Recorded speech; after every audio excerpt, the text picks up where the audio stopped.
বরিশালের মোকামগুলোতে আসছে না পর্যাপ্ত ইলিশ, নেই চিরচেনা হাকডাক।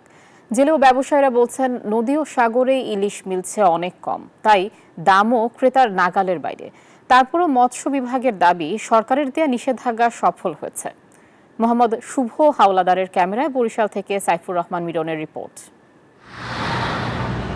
মাছের অভয়াশ্রমগুলোতে 2 মাসের নিষেধাজ্ঞা শেষ হয়েছে গত 30 এপ্রিল।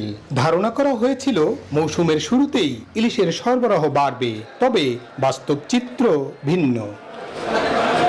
বান্ডেল থাকলে প্রতি সেনমানিতে টাকা বাঁচবে। বিকাশ সেনমানি বান্ডেল কিনে জিতুন প্রতি লেনদেনে।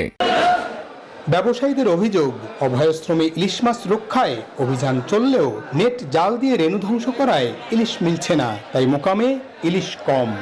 অভিযান আছে ইলিশ মাছের জন্য, কিন্তু ইলিশ মাছের যে রেণু বাচ্চা সেগুলো নেট জাল দিয়ে ধরে ফেলাইছে। ইলিশ মাছ কিভাবে হবে?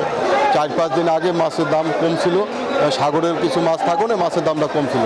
তা আবার আশা করা যায় 5-7 দিন পর আবার মাছের দামটা কম হবে। একদিকে চাহিদা বেশি, অন্যদিকে মাছ কম, তাই বাজারেও ইলিশের দাম ক্রেতার নাগালের বাইরে। বোট যদি বেশি আসে তো মাছ আসে, আমরা বিক্রি করতে পারি। বোটের সংখ্যা কম, মাছ খুব কম আসতেছে, যার কারণে মাছের খুব আকার কি করছি এই জন্য মাছের দাম একটু অতিরিক্ত বেশি। আড়তদাররা বলছেন ঝড় বৃষ্টি না থাকায় নদীতে ইলিশ আসছে না, তাই দামও বেশি। ঝড় বৃষ্টি না থাকার কারণে মাছ আন্তরেই আমাদের মিটের নদীতে আসে। এত কিছুর পরও মৎস্য কর্মকর্তাদের দাবি নিষেধাজ্ঞা সফল হয়েছে, তাই যে কোনো সময়ের চেয়ে এবার ইলিশের সরবরাহ বাড়বে। যেহেতু এই 2 মাস আমরা সফলভাবে এই ইলিশ অবস্থান রক্ষা বাস্তবায়ন করতে পেরেছি, সেহেতু আমরা আশাবাদী এবং আমরা প্রত্যাশা করি যে এবছর ইলিশের উৎপাদন বৃদ্ধি পাবে।